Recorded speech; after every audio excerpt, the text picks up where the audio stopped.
Characters driven by revenge. Part 1. Thorfinn. A true warrior doesn't need a sword. अगर आपने Vinland saga ये show देखा है तो आप जानते होंगे कि ये शब्द अपने आप में कितनी ज़्यादा पावर होल्ड करते हैं, क्योंकि ये शब्द उस इंसान ने कहे थे जो खुद अपने जीवन में हज़ारों लड़ाइयाँ लड़ चुका था और अपने इसी आइडियल के लिए उसने अपनी जान तक दे दी। और इसी थॉर्स के बेटे थॉरफिन ने एस्केलैड से अपने पिता की मौत का बदला लेने के लिए अपनी ज़िंदगी दांव पर लगा दी और उस बदले की आग में उसने उन सभी चीज़ों को तबाह कर दिया जो उसके बदले के बीच में आई। तो आखिर क्यों थॉर जैसे इंसान का बेटा बदले की इस राह पे चल पड़ा? ये कहानी है उसी थॉरफिन की रिवेंज की। वाइकिंग जैसे एरा में पैदा होने के बावजूद थॉरफिन का बचपन काफ़ी शांति में गुजरा। वो अपने बचपन में एक इनोसेंट लड़का था जो दुनिया की दरिंदगी से बिल्कुल अनजान था। बाकी बच्चों की तरह उसके भी कुछ ड्रीम्स थे, कुछ एम्बिशंस थे, लेकिन उसके वो सपने, वो एम्बिशंस सब कुछ एक ही झटके में चूर हो गए जब उसने अपने पिता को अपनी आंखों के सामने मरते हुए देखा।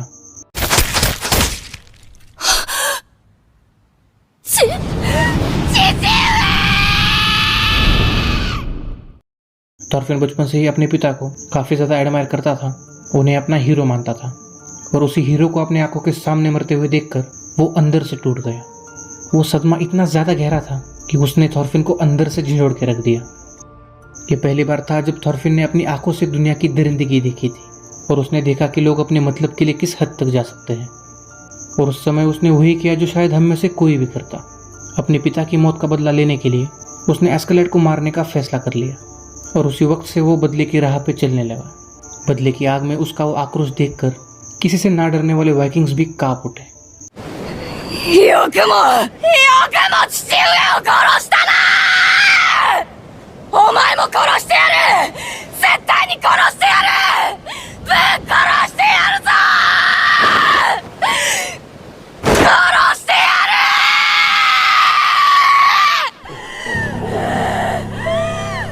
ガキのくせになんて命しやがる。अपने बचपन में थॉरफिन ने एस्केलैड को बहुत बार मारने की कोशिश की, लेकिन बच्चा होने की वजह से वो हर बार नाकाम होता रहा।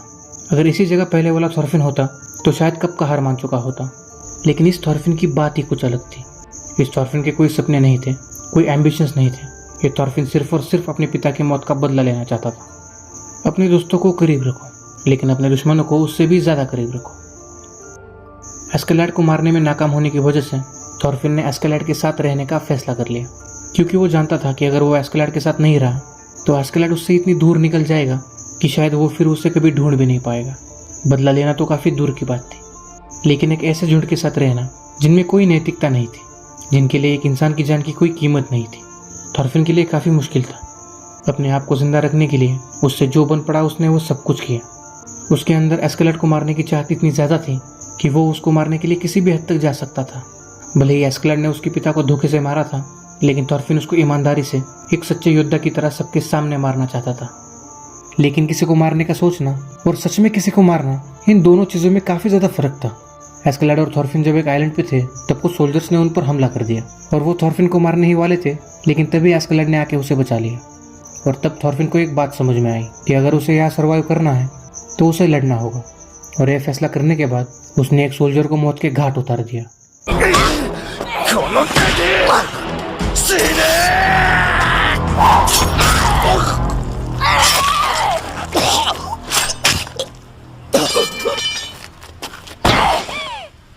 यह पहली बार था जब थॉरफिन ने किसी की जान ली थी, और ऐसा करके वो जानता था कि उसने अपने लिए एक ऐसी राह चुन ली है जहाँ से वापस लौटना उसके लिए लगभग नामुमकिन था। उस वक्त उसने उन सभी चीज़ों का त्याग कर दिया जिनकी उसके दिल में सबसे ज़्यादा अहमियत थी, और वहाँ एक नए थॉरफिन का जन्म हुआ। जैसे जैसे थॉरफिन बड़ा होता गया वैसे वैसे वो और भी ज़्यादा रूथलेस बन गया। बहुत ही कम उम्र में थॉरफिन एक कुशल योद्धा बन गया, लेकिन इतने सालों में वो एक कुशल योद्धा तो बन गया, लेकिन वो अपनी भावनाओं पर काबू नहीं पा सका। और वक्त के साथ उसके एस्केलैड की तरफ बदले की भावना बढ़ती चली गई, और इसी चीज़ का फ़ायदा एस्केलैड ने उठाया और थॉरफिन को हर बार एस्केलैड से हार ही मिली। लेकिन फिर भी थॉरफिन नहीं रोका। एस्केलैड के साथ एक ड्यूल खेलने के लिए एक पालतू कुत्ते की तरह उसने वो सब कुछ किया जो एस्केलैड ने उसे करने को बोला, ये जानते हुए कि वो सिर्फ उसका इस्तेमाल कर रहा है। इतने सालों में सिर्फ एस्केलैड के कहने पर उसने कई लोगों को मौत के घाट उतार दिया। बदले की आग ने उसे इतना ज़्यादा अंधा बना दिया था कि वो भूल गया था कि जिन लोगों को उसने मारा था उनका खुद का भी एक परिवार था।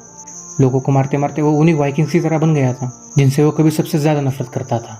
प्रतिशोध की आग ने उसे एक रूथलेस मॉन्स्टर बना दिया था। एक दिन एस्केलैड का दिया हुआ मिशन पूरा करते करते थॉर्फिन बहुत ज्यादा जख्मी हो गया और उसकी वो जख्मी हालत देखकर विलेज की एक लेडी उसे अपने घर ले गई और उसको वो प्यार और अफेक्शन दिया जिसकी शायद उसे सबसे ज्यादा जरूरत थी। शायद प्यार ही था जो उसे वापस से इंसान बना सकता था। उस लेडी ने उसे अपनी बेटी की तरह संभाला और ग्रेजुअली थॉर्फिन को भी उस लेडी में अपनी माँ दिखने लगी और कहीं ना कहीं उसके मन के किसी कोने में एक छोटी सी उम्मीद जगी कि वो शायद फिर से एक खुशहाल जिंदगी जी सकता है। लेकिन उसकी ये उम्मीद ज़्यादा देर तक नहीं टिक पाई क्योंकि थोड़ी देर बाद वाइकिंग्स ने उस विलेज पर हमला कर दिया और उस हमले में उस लेडी की मौत हो गई और उस लेडी के साथ वो आखिरी उम्मीद भी चली गई जो शायद थॉर्फिन को वापस से इंसान बना सकती थी।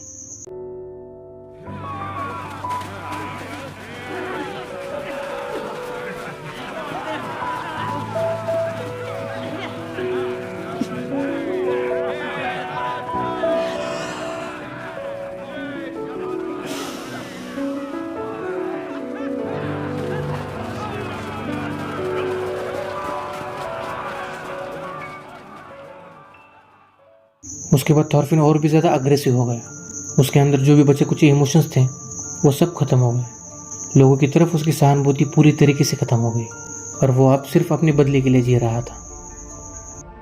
Everybody is a slave for something. हर इंसान किसी न किसी चीज़ का गुलाम है, कोई पैसे का तो कोई पावर का। और थॉर्फिन भी ये जानता था कि वो भी अपने रिवेंज के डिज़ायर का गुलाम बन चुका था। वो हर बार अपने आप को इन्हीं ख्यालों में गिराए रखता था क्योंकि कहीं ना कहीं वो जानता था कि वो भी अपने पिता की मौत के लिए उतना ही जिम्मेदार है जितना एस्केलैड। वो हर बार यही सोचता रहता कि अगर वो उस शिप पे ना चढ़ा होता, अगर वो इतना कमज़ोर ना होता, तो ना ही उसको बंदी बनाया जाता और ना ही उसके पिता उसकी जान बचाने के लिए आत्मसमर्पण करते।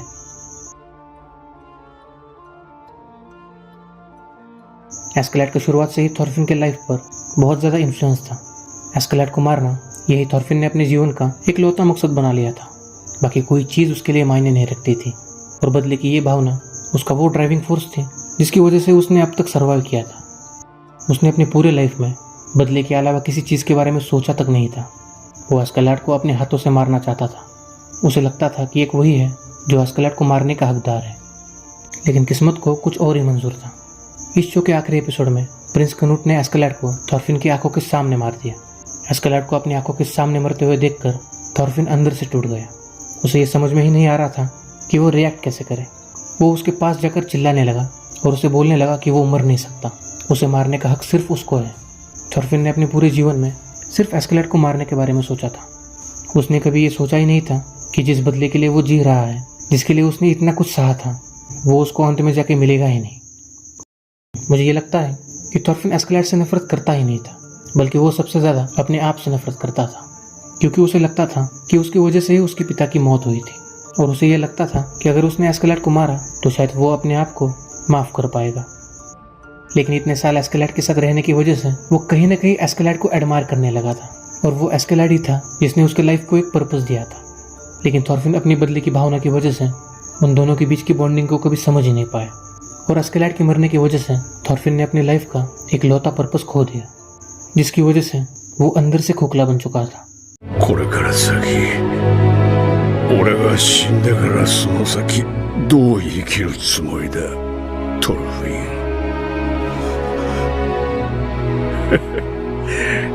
何も考えてなかったんだろう。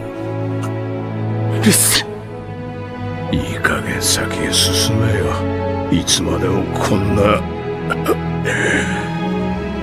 クソくだらねえところに引っかかってねえでずっ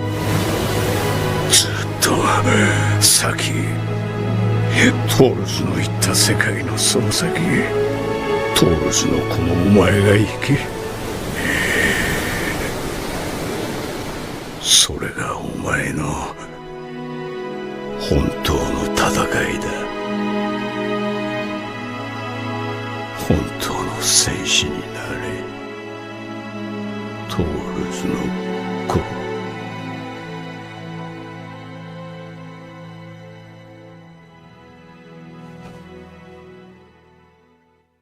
बदले की भावना में इतना भी मत खो जाइए कि बदला ना मिलने के बाद जिंदगी भर आपको अपने आप की परछाई का पीछा करना पड़े।